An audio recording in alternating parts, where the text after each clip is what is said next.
Hey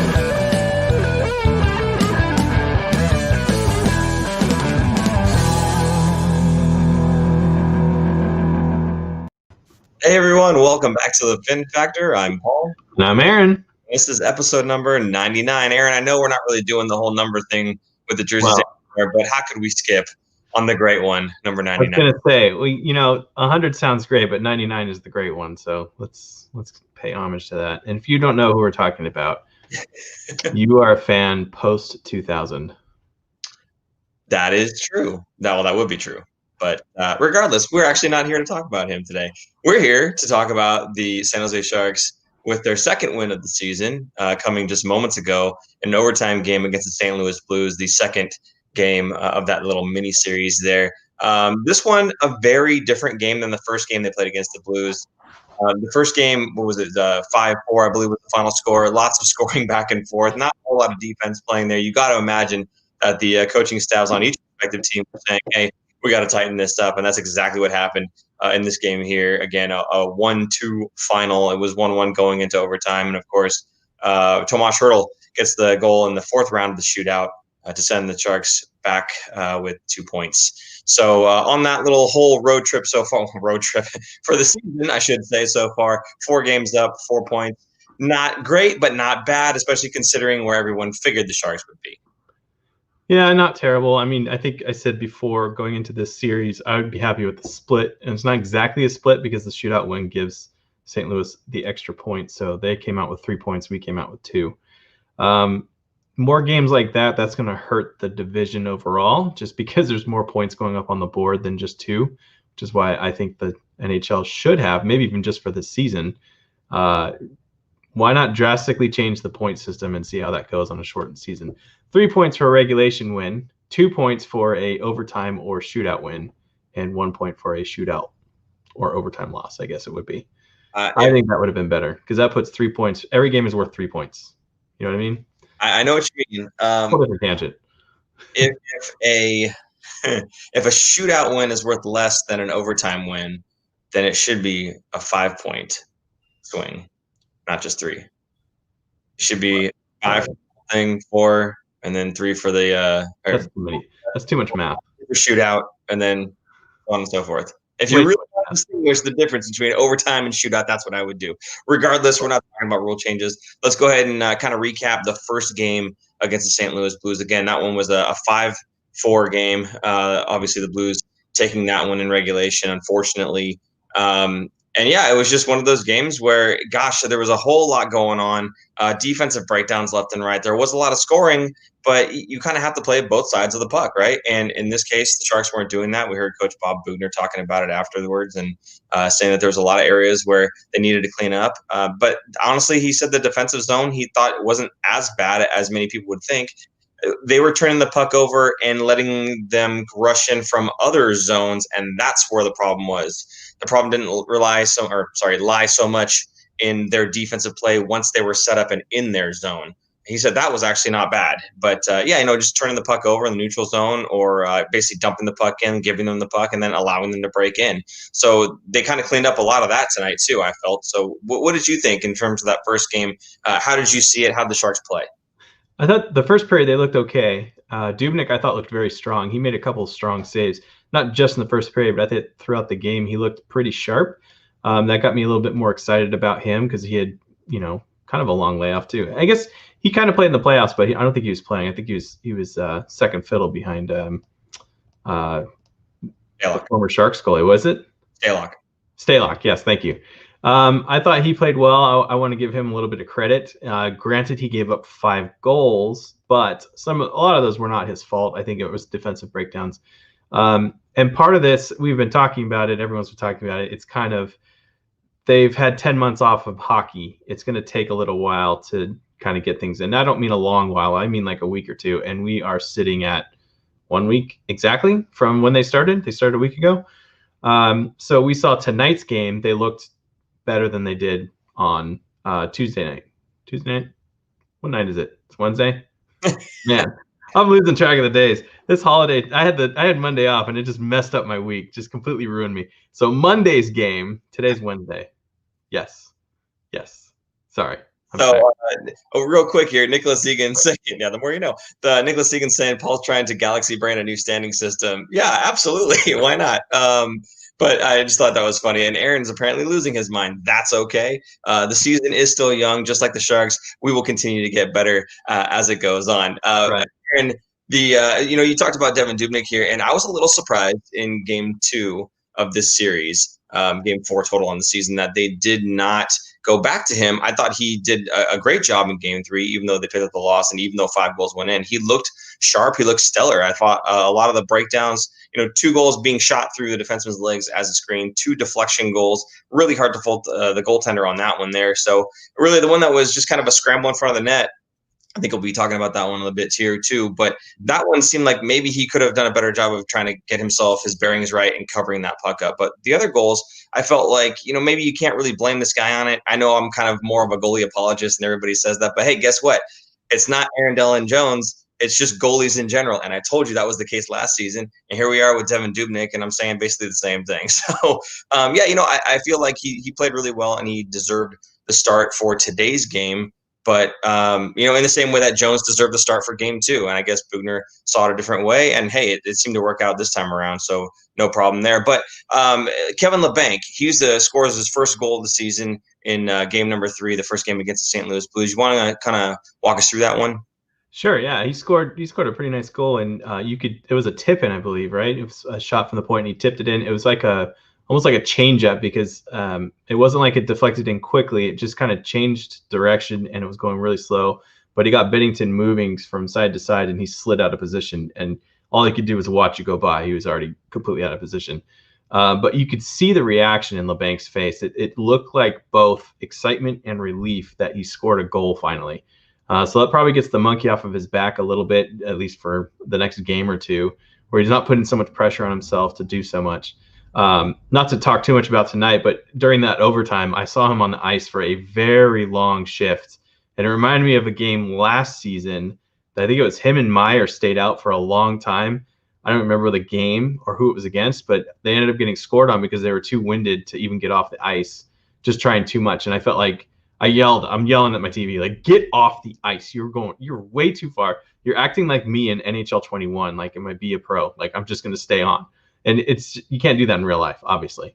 So, I thought it was good to see him get his first goal of the season, get a little more confidence. I think his play is picking up. He is being a little bit less selfish, minus tonight in overtime. But it's good to see him get going. The Sharks really need him. Not so much he needs to, but the Sharks really need him to be that player that he keeps saying he is going to be. Yeah, no, I 100% agree with you on that one, and I'm looking forward to Kevin Labanc kind of finding his game. There's, a couple tweets or replies to a tweet that I had, and it was just kind of out of nowhere. I didn't say anything about Labanc, but people just had responded, "Hey, Labanc needs to pick that puck up." Unfortunately, I was cooking dinner for my family at the time, so I wasn't sure exactly the play that they were talking about. But a couple people saw it the same way, that he just kind of let a puck go on the boards, and instead of waiting for Karlsson to get it, he just kind of should have gone after it, but I guess he kind of got caught like looking at it and then not really doing anything. And then people had taken notice of that. So looking forward to him kind of picking up the rest of his game, and definitely looking forward to him becoming the player that he says he's going to be. Like you said, the player that Doug Wilson is paying for this time around. So, again, you have this huge long layoff and guys are starting to get into it. And I feel like tonight we kind of saw a little bit more of that. We saw guys kind of getting into the flow a little bit better. They were playing much better. In fact, even in Game 3, you can see the power play making some good strides. Logan Couture scoring his second goal the second goal, I should say, on the power play there. And, kind of the defense kind of gets pulled apart, right? So the Sharks are passing the puck really well. They're controlling it really well in the zone, and they're kind of picking apart the defense. Are you seeing it the same way? Because it looks like the power play is way more dangerous than it was last season, and it's starting off the right way. Absolutely. What I'm seeing is Karlsson's at the point, and he's by himself at the top of the blue line. Then he's got Burns on his left side, and whoever else is out there, they kind of rotate around. Couture and Meyer, I think, are switching, and Kane. But you kind of seeing him feed Burns if he's open for that one-timer, almost like the Ovechkin office slot area. So that's something that you and I had kept saying last season that they should be doing, and they finally set it up to do it. But it's also on top of that, not just that one timer, but when they pass it down low on the half boards there, they're looking across the ice to the other side, and it's really opening up the defense because the defense needs to cover the shot, but that kind of opens up some passing lanes going across, which the Sharks, in this case, for the Couture goal, I think it was Burns, he slotted it all the way across to him, and he one-timed it in to practically an open net. So that was something, I know I read it on San Jose Hockey Now, something that Sheng Peng covered about how Rocky Thompson is going to change the power play and how this look is. And we are not endorsed by him, but I encourage you to look at his website and subscribe because he has some very valuable breakdowns of everything the Sharks do. So he's got some great gifts in there of explaining exactly what's going on, and this was one of them. A couple of looks on the power play. This is a different look, different structure than what the Sharks have had in the past, probably 3 or 4 seasons. And it's working. I think it looks great. And the Sharks, at least, even if they're not scoring, they're putting up some good chances. I mean, in that game, the first game against St. Louis, where they were 2 for 3 on the power play, so they got 2 goals on it. Their power play is going to be surging up, I think, for the rest of the year. It's going to be much better than last year. Yeah, keep on that trajectory. Only good things can be happening here. One call a couple things. Nicholas Egan says, to Aaron's point, Labanc shift in OT was a minute 45, way too long. 100% agree, and that's exactly what Aaron was just talking about. That's twice the length, really, more than twice the length that it really ought to be. Also want to call out Brash John, I think is how you say it. I made it to a live stream, all caps. So he's screaming it out, baby. Hey, we're happy to have you here, buddy. I have hopefully happy I could finally catch you guys in real time. Yes, we're happy to have you in real time as well. If you have any questions that you'd like to bring up that about the topics we were talking about, feel free to put them in there. That goes for anybody who's in our comment section here at the live chat. We love taking your comments. We may kind of skim through what we want to talk about first and then get to you guys, but we certainly do love hearing from you. So moving right along, second period. Oh, those second periods, Aaron. Everything seems to just fall apart. I don't know what it is. The Blues outscore the Sharks. What was it, 4-1 in the second period alone? Yeah. They quickly tied it up. What was it? In the first 4 minutes and 9 seconds in, they tied up the game. That just completely derailed the Sharks. They lost all their momentum, all their hard work in the first period to get up 2-0, and it goes away within 4 minutes like a flash in the pan. So it's a really disheartening thing. And I think even a couple minutes later, they rang one off the post, so they should have actually gone up ahead within probably 5 minutes of the second period. So St. Louis seemed like they were downhill or down ice in that period. So the Sharks didn't look good. But credit to the Sharks. They did score again to at least tie it up. And that goal by Burns, did you see that goal? That was such a power move that a man that large should not be able to do what he does. Almost as if he's got some experience in close to the net. We're going to start a controversy. Of course you are. Now, everyone, I mean, you're not going to be the only one saying that, too. Like, they should move him to right wing. He won't be doing that. I'm not going to get into that. Not going to get into it. Okay. Anyway, that power move was amazing. I thought, holy cow, I haven't seen him do that, obviously, in a long time, because we're used to seeing Burns at the point now taking bombs for the last couple of seasons and looking for tips or whatever, or just scoring. But that goal, man, so for those who didn't see it, you need to go back and look at it. He basically he got the puck in the slot area. It was someone fed it to him from down low behind the goal. He was kind of wide open. I believe it was a power play goal. That was the second power play goal. He kind of dipsy doodles the goalie and puts it up high real quick, real tight inside. So I don't even know how he got it up that high. So it was just amazing. It was like, holy cow, watching on replay, it was in slow-mo. I was like, that's amazing. He just completely juked Bennington out of his shorts. So yeah, great on him to finish that and not get stoned, in there. I'm going to say he picks the puck up on his backhand and he's really in tight, and he just moves the puck basically the width of the net because he's got such a long reach, right? So he moves it all the way from one post, pulls it to the other side, and just roofs it. And just a beautiful shot. Amazing stuff by the defenseman Brent Burns in tight on the power play. I really do like the look of the power play. It's been great so far. And you're right. They finally listened to us, Aaron. They finally put Renzi in the Ovechkin office and put Karlsson up at the point there. So, yeah, Burns, again, silky mitts from the big man with the beard, the Sasquatch. And then, unfortunately, we've got St. Louis tying it up with the scrum. So go ahead. Yeah, it was kind of a breakdown coming back the Sharks' way, and people were. You saw Karlsson kind of get burned along the boards. I think he was kind of out there for a longer shift, but he gets burned. They get a good shot, a good chance. Dubnyk makes a great save. The rebound comes popping out, and you kind of see the Sharks players were trekking back, but they kind of overcommitted, and they're all just standing in front of Dubnyk. Nobody's picking up the trailer coming in, and the guy, I don't even remember who it was, but he shoots it, and Dubnyk made a diving save. I don't even think he had a stick. I think he just kind of reached out with his hands and blocked it down, but it's like he blocked it with his hands with his legs coming back towards him, and it kind of bounced off his pad and into the goal behind him. It would have been an amazing save if he was able to at least control it or just block it out. But again, it looked like the Sharks didn't clear the front of the net. They didn't pick up the trailer that was coming in, and they just kind of overcommitted. They seemed out of place. Granted, I think this was the fourth line. I think Handemark was on the ice for this one. But still, you need all four lines to be able to be responsible on the ice. So once again, that put St. Louis tied it, I believe. No, that put them up because that was after the Burns goal. Yeah. So that put St. Louis up going into the third period. Right. So we'll speed through this here. The Sharks tied up with 5 minutes left in the third, and unfortunately, I mean, it's good to see them bounce back, right? It's good to see them respond. So that's one of the things you want to see. That's a characteristic thing. That is a character move from the guys that are on the ice to not just roll over and go, we lost the lead again. They're just scoring on us again. We're just gonna glide through this, whatever. No, you pick yourself back up and you say, okay, let's start going back to work.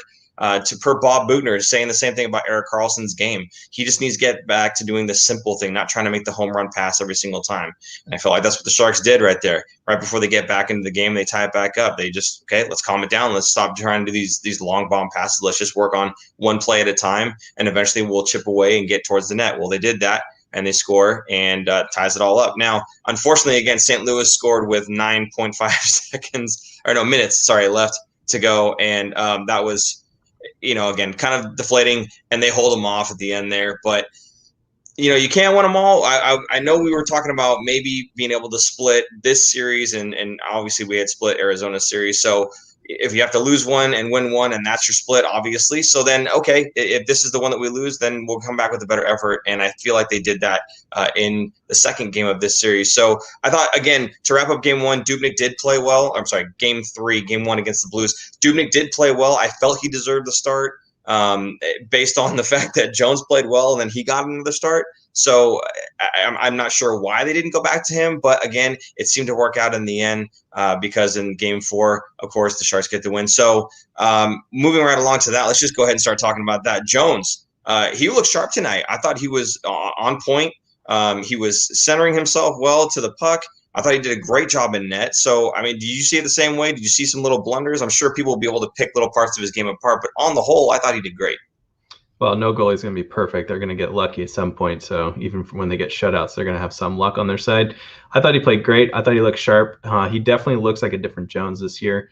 I also think part of that is the defense is kind of cleaning up more stuff, and they're going to be sharper, especially as the season goes on. They're going to tighten up stuff, and this is going to go around the whole league. This isn't just specific to the Sharks. Everyone around the league right now is not looking great. I mean, think about St. Louis. If you're a St. Louis fan, you get blown out 8-0 by Colorado. You barely beat the Sharks 5-4, who are supposed to be a much inferior team. That was a hard-fought win, and you lose in the shootout to them. St. Louis fans are not going to be happy about these two games. Just showing you that it's not just the Sharks that are not looking sharp. I don't know. I forgot what you even asked me. Again, I'm sorry. Goodness gracious. I was just saying how you saw Jones' game, and it seems like you agree. So we'll move on from that. Actually, I do want to bring up one comment real fast, and I have to scroll up a little bit to see it. Oscar Murillo, I hope I'm saying that right. Greetings from South Korea. Awesome. We haven't even done a roll call, and he's already telling us where he's coming from. Just want to call it one out because South Korea, that's a new one. I haven't seen. I've seen Australia before. I haven't seen South Korea. So, hey, thanks for popping in and checking out the show. So, moving right along from that, let's see. More aggressive power play, power moves from Hurdle and Meyer. Yes, I absolutely agree. Hurdle and Meyer looking very strong on their skates, especially Meyer. You can see him when he barreled down the left-hand side and he came right at Binnington. Unfortunately, I feel like he kind of just shot it right at the logo there. He could have done maybe a little bit of a better move, maybe pull the puck, across to his backhand and try to go far side post instead. Or, obviously the EK9 goal in, I think it was game one. I don't know if it's game 1 or game 2 now, but he just kind of pulled it in and roofed it on the short side there. Maybe something a little bit more than just putting it on goal would be nice from Timo, because he did have the defender beat. But other than that, yeah, I mean, him, Hurdle, and Kane to some extent, at least in this last game, showing their speed, showing their strength, showing their power. Unfortunately, Kane showing that he can take penalties very well as well. We'll get to that in just a minute. But yeah, you're absolutely right, Aaron. They had some really good power moves. So I don't know if there's anything else you want to say about that.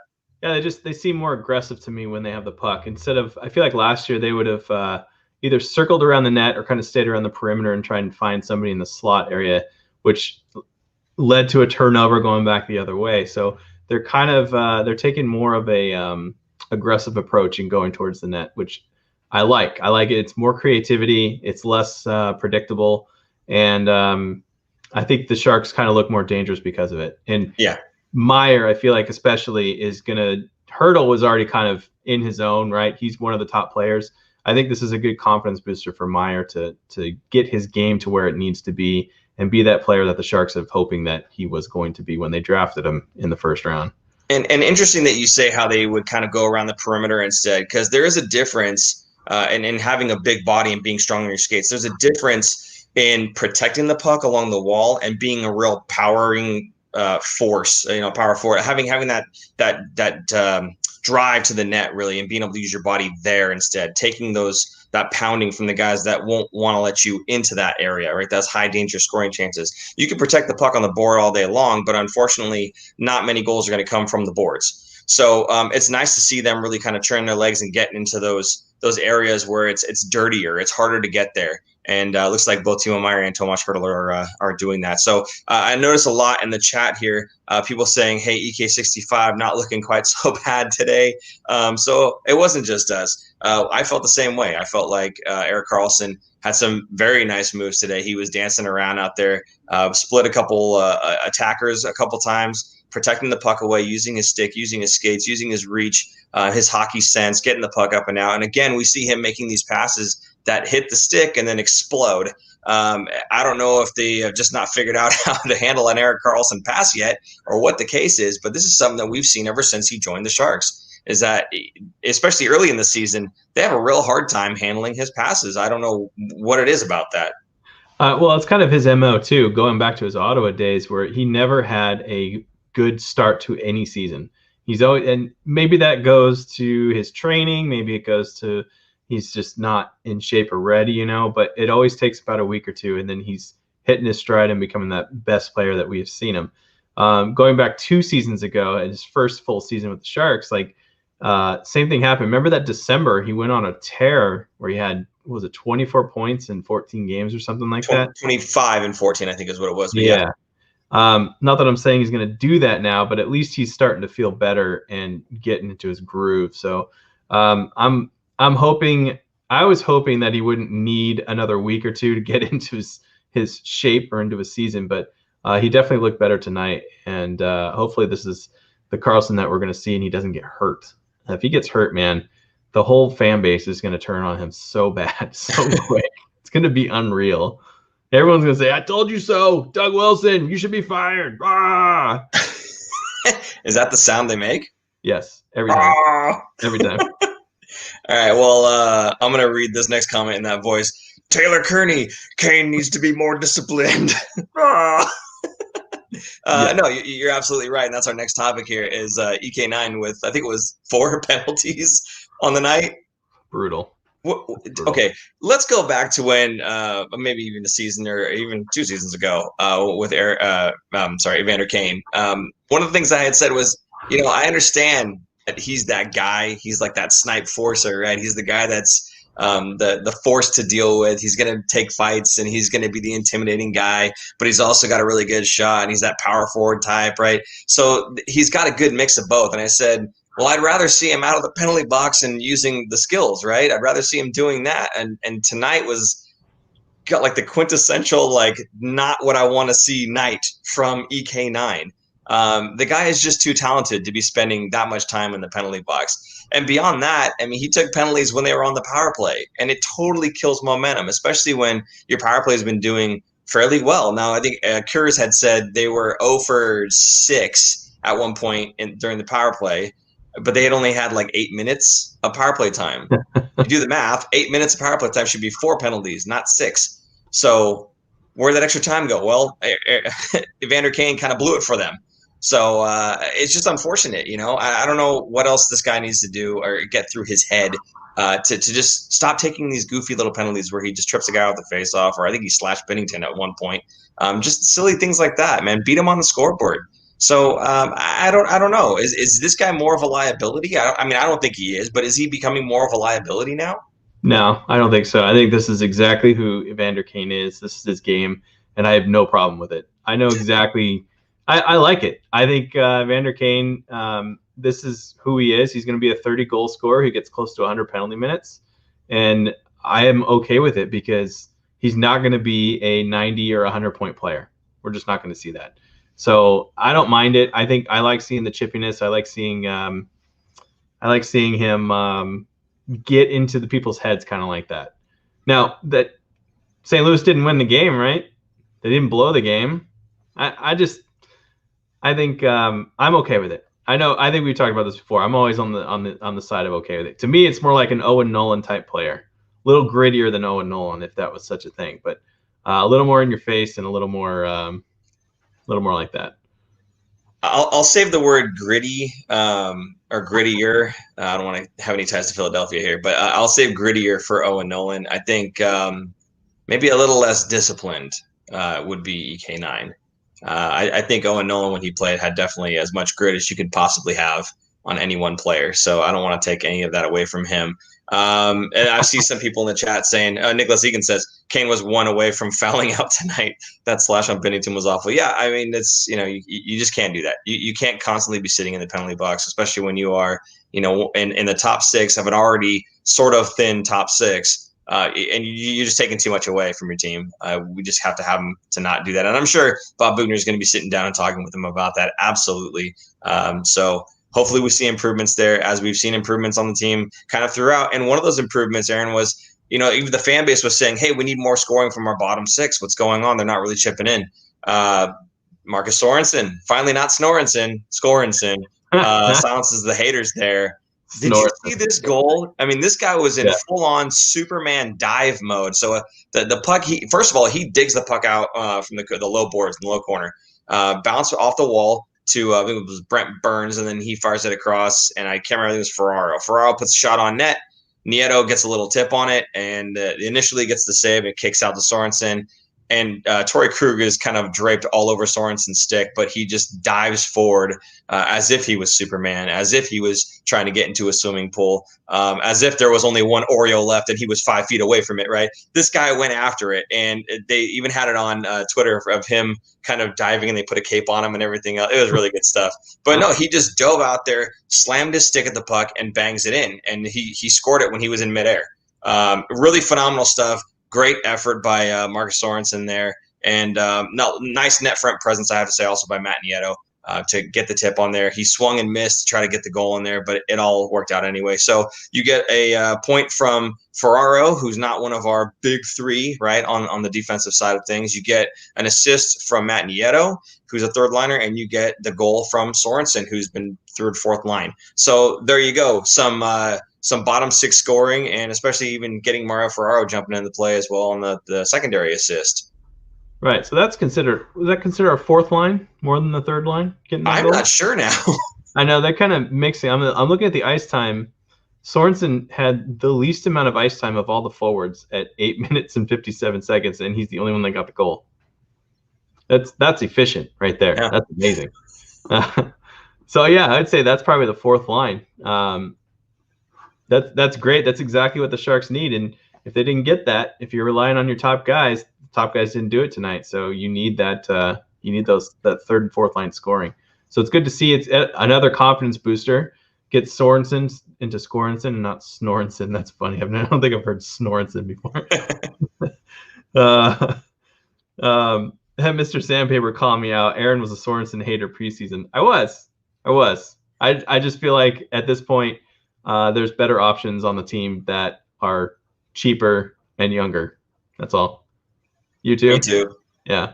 Me too. I admit it. Even I think it was, after game 2, I think I had said, I'm just not high on Sorensen anymore. And you know what? Okay, he's got a goal. What's this guy's name? Mr. Sandpaper? Let's check back in a couple of weeks. Again, the way we do this show and the way we've always done this show is to not do it after every single game and analyze and break down every single one, right? We're kind of, more the reason we're kind of doing these now is because they have kind of mini series, and we thought it was kind of cool to break down, the games against the same opponent, right? That would make more sense as opposed to just every single game for us, right? Jeez, yes, the more you know. Oh, we got it. So, come back and check with us in a few weeks, and we'll see. Because in the same way that we don't want to judge the team or any one player on just a game here and there, we look at kind of the body of work.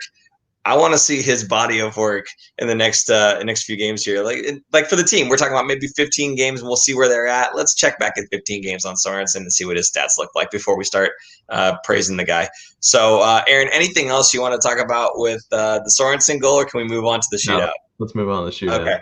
Well, before the shootout, the overtime period, lots and lots of possession by the San Jose Sharks. I felt they kept bringing the puck in, taking it out, bringing it in, taking it out, kind of toying with the Blues there for a bit. And I saw a couple nice moves. Erik Karlsson with the puck, didn't give up on it a couple times there. So it's not so much the skill that I want to call out here. It's the legs. It's the fact that he was chasing after the puck, even down the offensive zone. The two forwards were sticking back, and he was jumped in.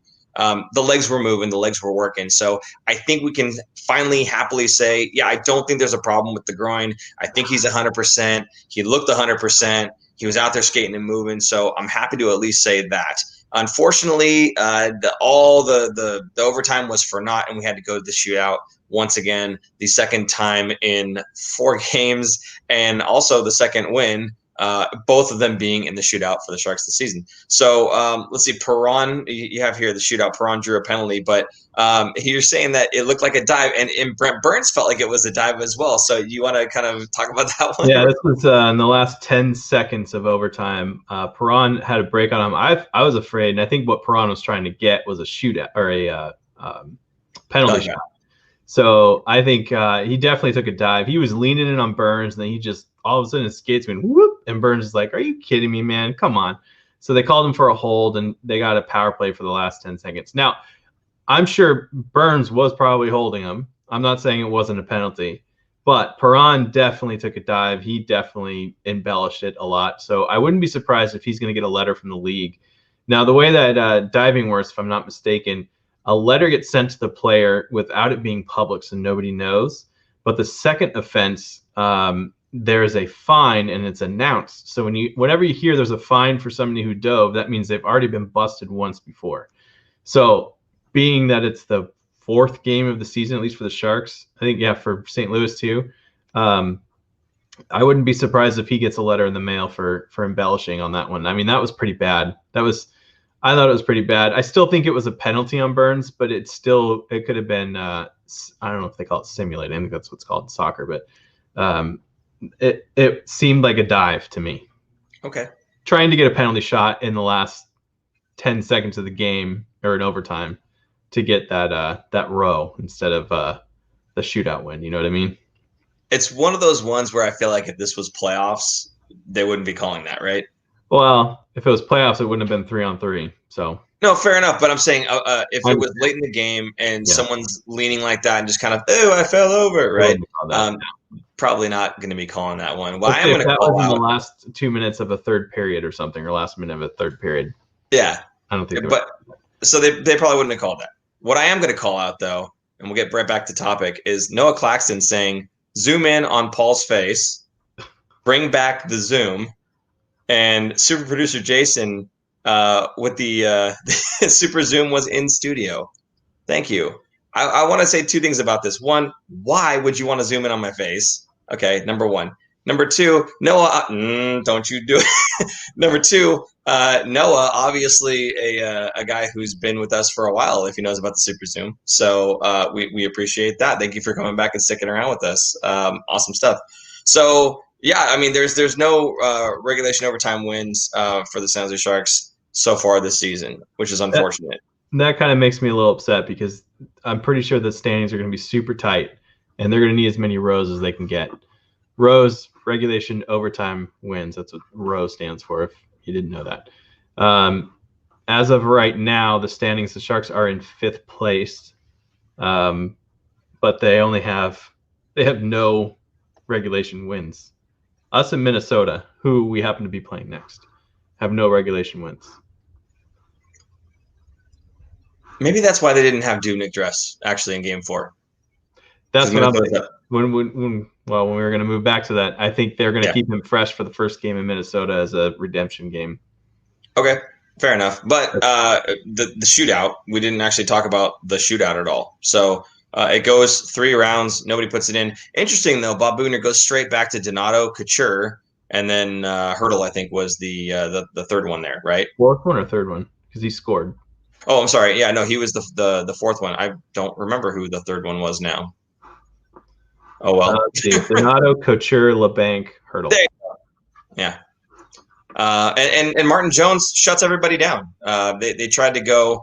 The thing with Martin Jones is you should have the scouting report that you want to go high glove and not a fancy move and trying to go backhand like Ryan O'Reilly tried to do.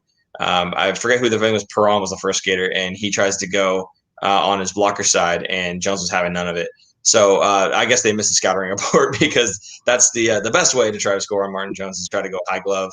Just kind of more or less head on, really. I don't think you really have to make a big move. The more you move around, I think the worse it gets for you, quite frankly. So, he shut everything down, did awesome. And then Hertl just comes in. I forget exactly how he threw the puck in because it was such a rush for me to like get this all together and try to do the show, put the show on and everything else, like grabbing a chair and everything else. So do you remember how he put it in? Maybe you can describe it to the folks here. No, I don't actually, because I was getting ready for the show. Good for nothing. Okay. Well, Hertl did score in some way, shape, or form, and it was awesome because we won. So the more you know. That's actually the less we know because we didn't actually remember how it goes in. But who cares how, right? Don't ask how. Just how many.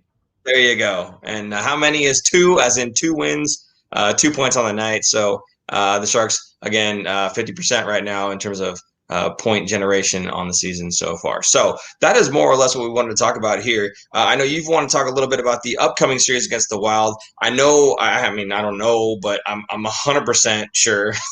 So I know that Devin Dubnyk should be getting this start, the first one. I like the idea of, like you said, giving him the redemption. Go ahead and throw him in there. And I feel like if he does well in this game, they will go back to him just in the same way that when Jones in Game 1, when he did well, they went to him in Game 2. And I think you're right. Probably didn't have him play in Game 4, even though in the 3rd game of the season he played really well, just so that he'd be fresh for Minnesota. Absolutely, I think. And there's a good question here saying, I just saw it. Would you say, this is from Brash John, would you say Jones has earned the starting spot yet, or you still think it's a 1A, 1B? I think it's going to be, no matter what, it's going to be a 1A, 1B, unless one goalie just all of a sudden takes a nosedive. I don't see that happening. I think that it's a great situation for both goalies because they both have something to prove.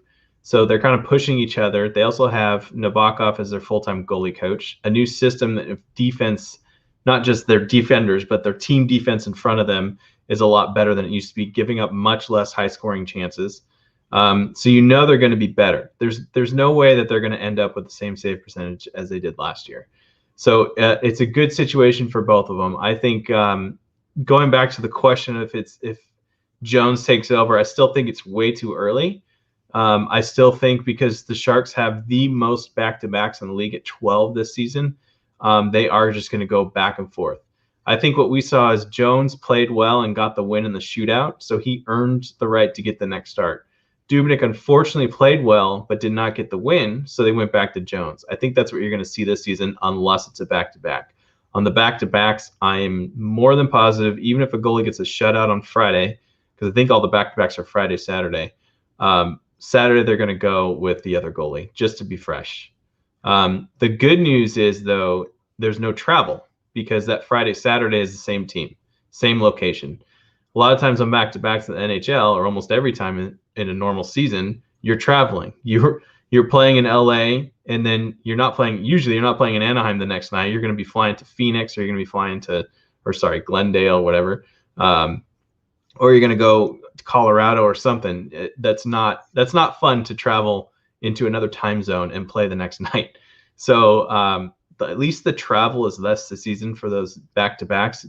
I think it sounds worse than it is having 12 because you're not traveling as much. But I do think it's still going to be a 1A, 1B. And I do think Dubnyk is going to end up being the better goalie than Jones this year. I'll say that. Glendale or whatever. Whatever. Can you be any more disrespectful? For what? All 10 of their fans? Whatever. No, that's Florida. Oh, the Arizona's got far 12. behind. Arizona has 12 fans. They should have stayed in Winnipeg. I'll say that.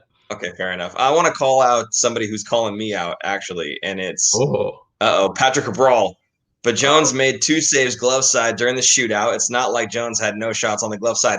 100%, you are correct. However, one of those was that kind of funky move by Ryan O'Reilly trying to go backhand on the glove side there. And I don't even think he really got a good shot off there because you could see him. He kind of banged his stick afterwards. And then I'm not sure about the other one, but it was a glove side shot. And he made the save. Great. That shows improvement in my mind. And that's something that we get excited about. However, again, if I'm aiming my shot and my NHL caliber shot, which I don't have, but theoretically, if I had an NHL caliber shot, I'd be going high glove on Martin Jones. Even if he made the saves during the shootouts, that's where I would probably be putting most of my focus. So there's that. Thank you for calling me out, Patrick. I appreciate it. I do think I just got called out from Mr. Sandpaper. Such little faith in Jones from Aaron. It's not that I don't think Jones is a good goalie. I still think he's a good goalie and he will play well. But I think in the end, Dubnyk is going to end up being on top. Yes. And so talking about the upcoming games, Friday and Sunday against the Wild. Now, you had said Friday, Saturday, and Nicholas, he can try calling you out again. Lots of people calling us out. What's going on? Saying not this weekend, right, Nick, but in the months coming, there are going to be Friday, Saturday games, and Aaron feels that no matter what, unless someone gets a shootout or I'm sorry, not shootout, a shutout, that the goaltender is going to get changed between the Friday and the Saturday. That they're not going to be actually playing the same goalie back to back. That's what Aaron was saying. He's not saying for the Wild games that are coming up. I didn't mean to confuse it. It's not starting until the 26th of February. From that weekend, 1, 2, 3, 4, 5, 6, 7, 8, 9, 10, 11, all 12. It's all 12 weeks in a row of Friday, Saturday games, back-to-backs. It's the most in the whole league. So, yeah, this week is Friday, Sunday, not Friday, Saturday. Yeah. So, and on that note, the next show that we do will be on that Sunday. So the cadence for us has picked up quite a bit all of a sudden, huh? We were doing once a week. Then it was, once every couple months for this whole pandemic thing. And now we're like almost twice a week now, I think is what it's going to be. John Doe wants to know if you're still rocking the dad shoes. I am not rocking the dad shoes. I'm rocking the dad feet right now, and I'm not willing to show you guys. So that's all there is to it. I'm going to the less you want to know, but yes, the more you know. There you go. Aaron, what else do you want? I know we have picture time coming up. I don't know if that's the next thing you want to jump into here. No, well, let's talk about the games coming up. Yeah, sure. Go ahead. I would expect the Sharks to pick up 2 wins here, honestly. If they want to be in the playoffs, they need to figure out ways to win against the teams that should be under them. And I do think Minnesota should be under them. They have a couple rookies in their team. One of them, I'm going to butcher his name because it's Russian. Kaprizov? I have no idea, Nov. I don't know. He's amazing. He's absolutely amazing. He's the guy that I wanted on my fantasy team and I couldn't get because somebody else got him. But he is great. So they basically have set up for themselves for the future, but then the future's not here yet. So they're going to be a good team, and they're kind of in the same situation where they have older players kind of phasing out. So I think the Sharks should be able to pull out 4 points in this series. I'd be happy with 4. I'd be okay with 3, and I'd be disappointed with less than that. Wow. Really? It's time to get serious, boys. Let's do this. It's time for the Sharks to get some points up on the board. I'd be okay with 2, happy with 3, ecstatic with 4. Nope. Okay. That's where we differ. I guess 3, we'll have to agree on 3 then. We'll both be happy with 3. Yeah? Sure. Okay. So 75% of the points, baby. That's what we're bringing back. You heard it here. Yeah. Yes. All right, good stuff. All right, so are we ready to move on from that now? Let's do roll call. How about we do roll call? Let's do roll call. We already know one of you is from South Korea. That's awesome.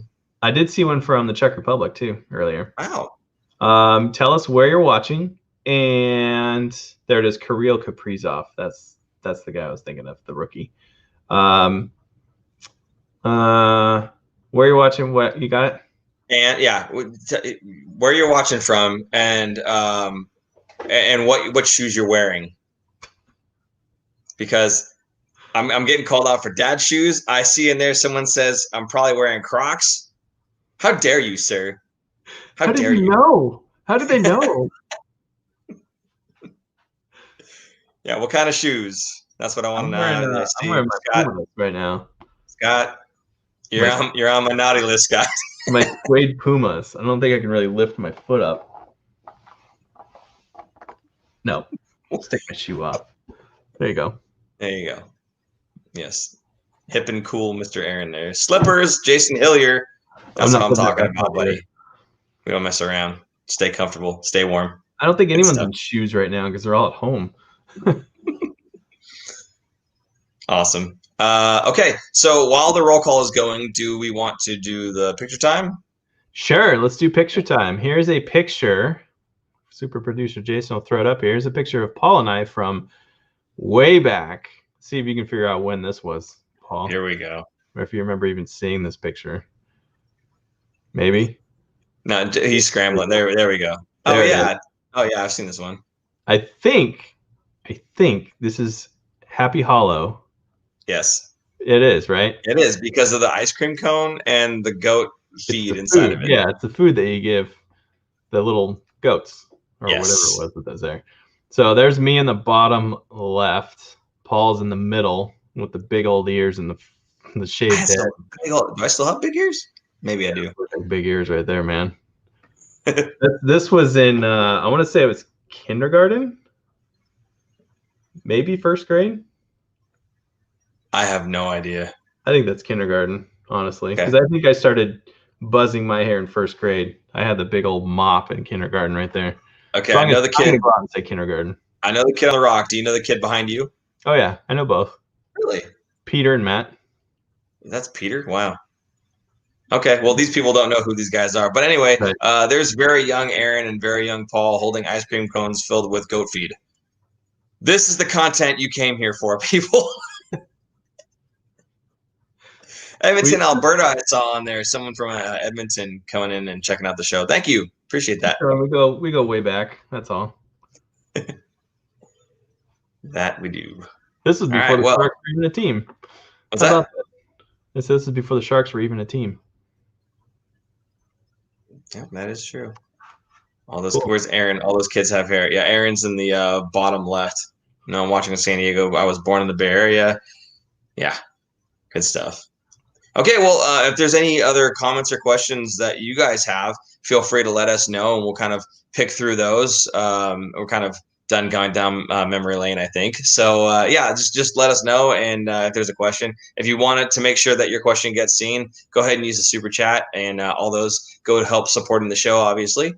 Speaking of supporting the show, if you go to thefinfactor.com and you don't have a hat and you don't have shirts yet, or you don't have stickers, feel free to purchase any of those or all of those. So that you look phenomenal. Of course, we'll help you out. No problem at all.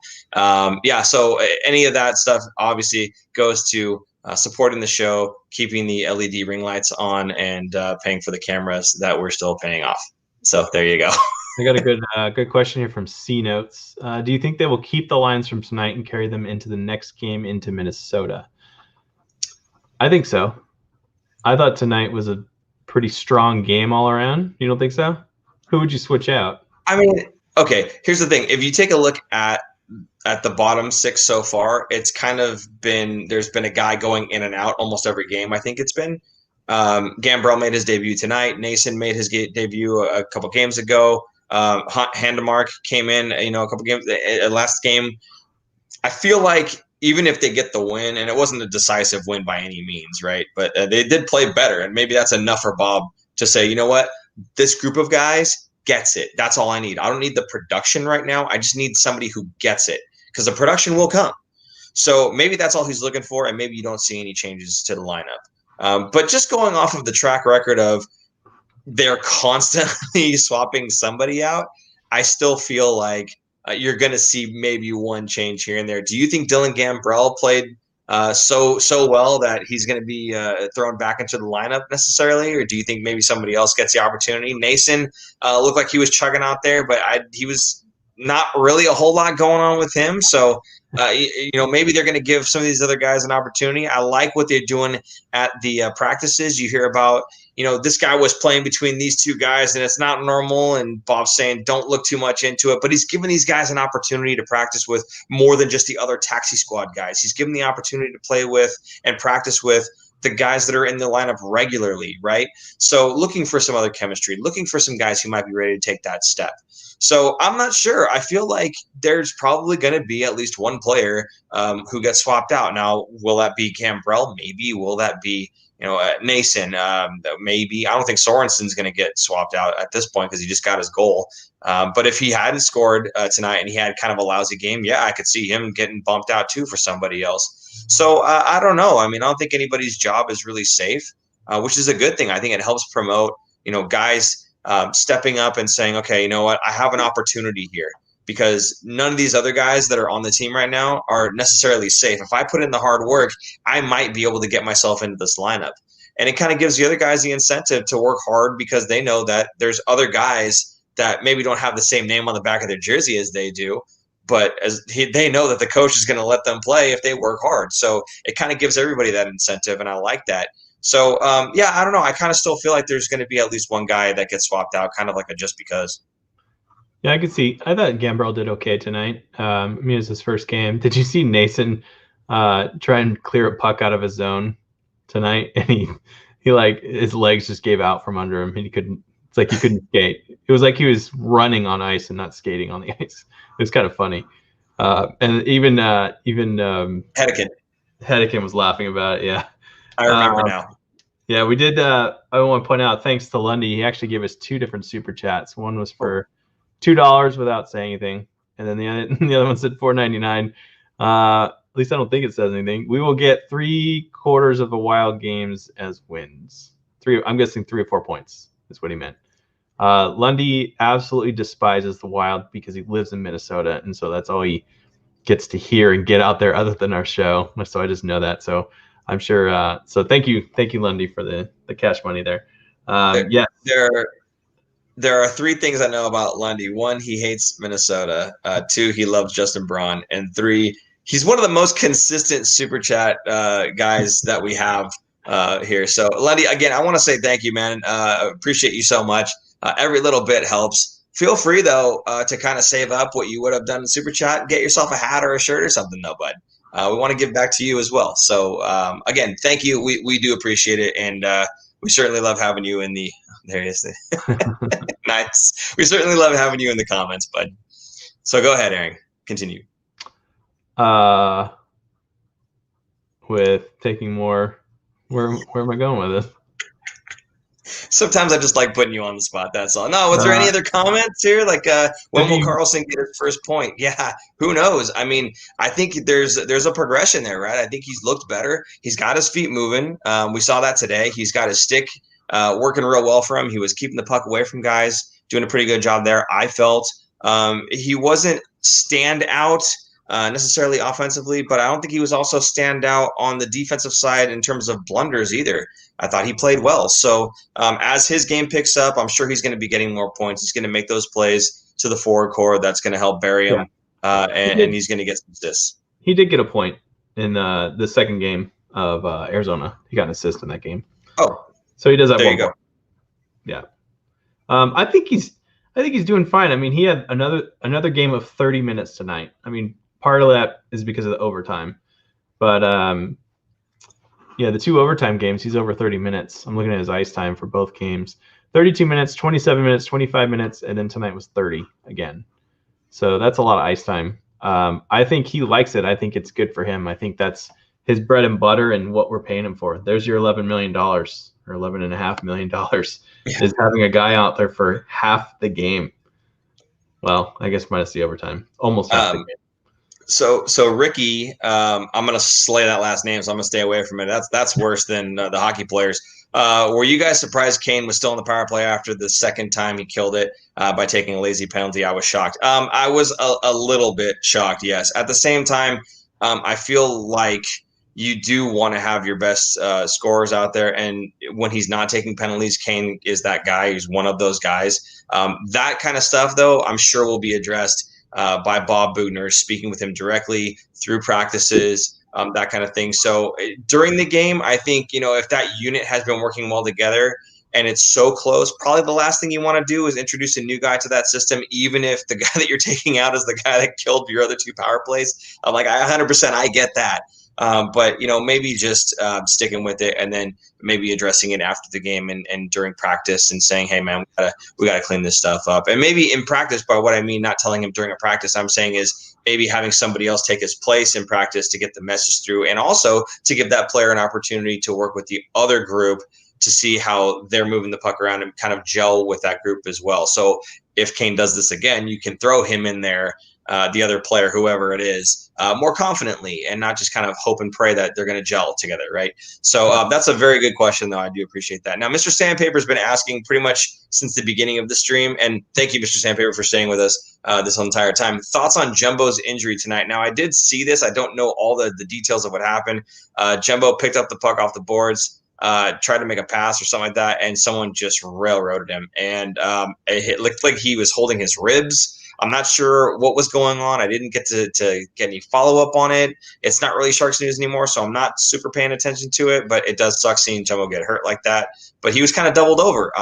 If you guys know what was happening with him, go ahead and let us know, or Aaron, maybe you know. I do not.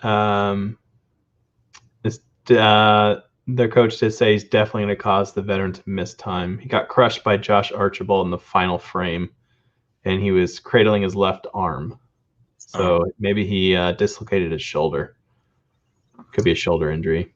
Yeah, all I saw was the numbers. He was skating away from where the camera was focused on him in the replay that they showed, and it looked like he was holding like his ribs, but maybe his arm. Really, it's such a bummer to see Jumbo get hurt and not being able to play. He loves the game so much. The last thing he wants to do is sit out. So who cares about the Toronto Maple Leafs? I care about Joe Thornton, right? So yeah, no, it just sucks to see a guy who loves the game that much not being able to play it. He's going to be out for a while. Yep. Another good question here from Ricky. I think right now Burns is playing better. He should get more time on ice. Burns actually got more time on ice tonight than Karlsson by seconds, but still, Burns had 30 minutes and 51 seconds to Karlsson's 30 minutes and 43 seconds. They're both getting fairly equal time. Karlsson's maybe getting an extra minute or 2 per game. I don't know. There's not much more you can really give them, Karlsson or Burns. So you can't it's not like you could play Burns any more than you're already playing him. So I don't know. I think they're doing it right. Going back to your point about Kane staying out of the box, or at least coming back on the power play after that.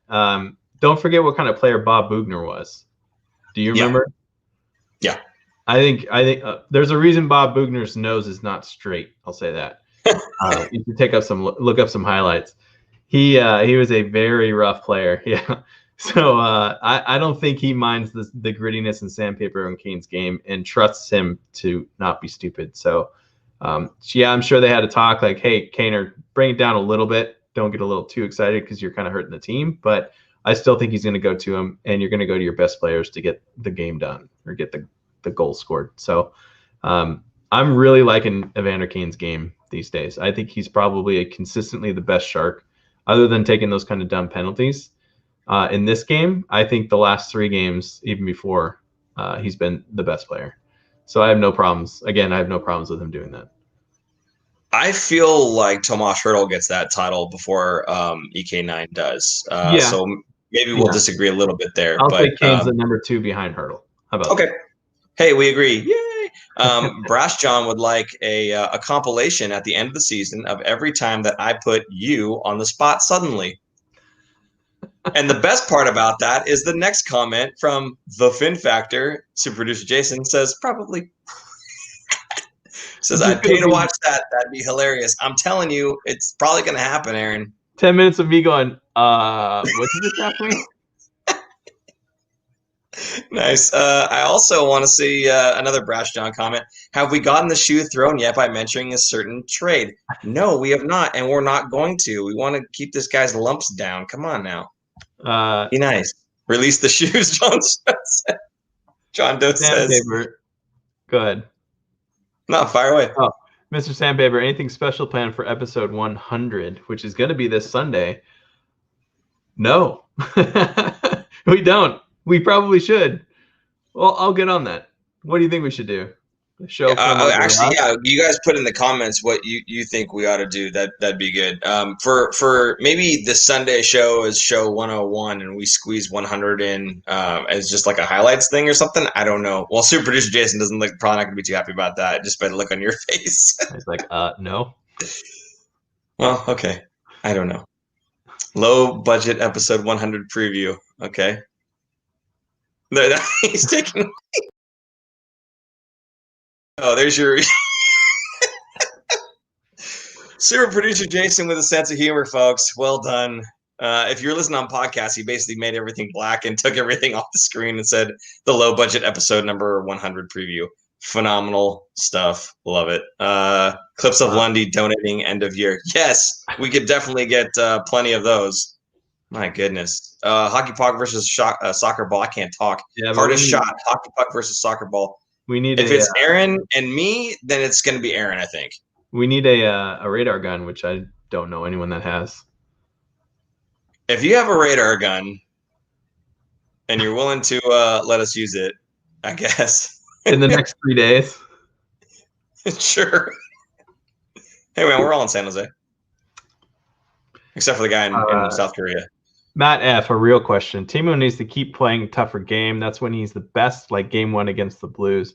I agree. I think Timo does better when the game kind of gets a little rough and tumble because he's a bigger guy, more of a power forward. It kind of gets him into the game. You ever seen like pregame stuff where people slap each other in the face, kind of gets their endorphins going? I feel like that's a good thing for the hockey players to get kind of into the game early, either get hit or you lay a big hit, right? That kind of gets those kinds of players. Not every player is like that, but those kinds of players gets them into the game and they focus more and they get better. Yeah. You know what else gets guys ready to rock before a game is smelling salts. If you've not seen the smelling salts episode, I'm not going to tell you what number it is because I can't remember, but I recommend it. So go. Another Matt F. comment, Marshall for episode 100. Sorry. I say real quick, I just want to say that I like that he said, sorry, Aaron. Nobody else it's assumed I'm going to be on the show, baby. Nobody else, yeah. It's not me and Marshall. It's Paul and Marshall. Oh, my goodness. Yeah, Patrick even saying bring back Marshall. Wow. It might happen. Actually, it probably will happen. You want to tell them why? My wife is expecting baby number 3 in 5 weeks from now. So I'm on baby watch. It could happen at any point now. Now it can happen. So I might not be around. And if I'm not around, you'll know why. There you go. I'll make up a story. Assume the best. Nice. Baby Watch 2021. Super producer Jason pulling out all the stops. I love it. Brash John again showing his allegiance longstanding allegiance to the Fin Factor, saying my best memory off the top of my head is Paul coming back after Game 7 of versus Vegas live show. Yes, that was also phenomenal. If you've not watched that episode, again, highly recommend you go back and check that one out. That was nuts. I came back, my voice was gone. We still have people watching that. We do. We can see what kind of videos people are watching, and some of them pull that one up, and it's kind of funny. Like it's usually like about a dozen in like the last 30 days. So yeah, and for good reason, really. It really was a good episode and an awesome memory. I just also want to point out for Aaron here, there's a lot of people saying congrats for you and your wife there on baby number 3, and obviously congrats to you for when baby number 3 does come. Do you know if it's a boy or girl? We do not. So hit me with your best names for a boy and a girl. Give me your best boy and girl names. I'm sure my wife will be thrilled to hear these. Matt F. Aaron with the hat trick. Yes. Yes. That's good. Phenomenal. So I should name the baby something with an H, and then the middle name should be a T, so it could be HT for hat trick. My goodness, putting too much thought in it. You should just call it Chichu. Tons of hat tricks. There you go. All right, cool. Anything else you want to talk about or go over here, or any other comment that you thought was awesome, or do you want to just wrap this all up? Yeah, I think that's about all I got. Unless you want to take any more questions. Just doing a brief look through power play. EK65 moves the puck slow. I don't know about that. I think he moves the puck well enough. Brent has to return because they're off the mark. Okay. If I need inspiration, go back to watch your speech you gave, Paul. Yeah, I was in rare form that night. I'll admit it. That was pretty good. But anyway. Yeah. Okay. Cool. So I think that's good. That's it. So we'll let Super Producer Jason get some sleep, I guess. Girl Ashley, and they want you to name it Tomash Hurdle, I think. Hurdle Tomash. Hurdle Tomash. HT hat trick. Hurdle Tomash. Got it. Perfect. Well done. Good job, Matt. Matt with a lot of good questions. Usually it's Nicholas Egan that we're calling out. It's nice to have some other folks in here as well. Good stuff. Hey, I do want to thank you guys so much for tuning in and joining us. Again, we're kind of doing this after every 2-game series. So expect that on the second game of the series, we're going to be going live afterwards. We're going to put it out on Twitter. So if you're not following us on Twitter, feel free to do that. It's at The Fin Factor. Same thing with Facebook. We're there. We don't post a whole lot there, but if you want to follow us on Facebook, it's also at The Fin Factor. On Instagram, it is at Fin Factor. Aaron is pointing it up saying that, Paul, you're saying redundant things because it's there already. But I like saying it for the podcast folks, Aaron. The podcast folks, you have to think about them. Anyway, yeah, so again, I appreciate you guys. Thank you so much for tuning in. And for the crazy super producer, Jason, I'm Paul. And I'm Aaron. And this has been episode number 99. We will see you Sunday night. Sunday night, 100. Bye-bye. Bye. Thanks for tuning in. If you like this episode, check out our other content, especially interviews. You can interact with us directly through social media at The Fin Factor and on Instagram at Fin Factor. And don't forget to join our live streams on YouTube. Visit our website at thefinfactor.com, where you'll find all of our episodes as videos or podcasts. You'll also find our exclusive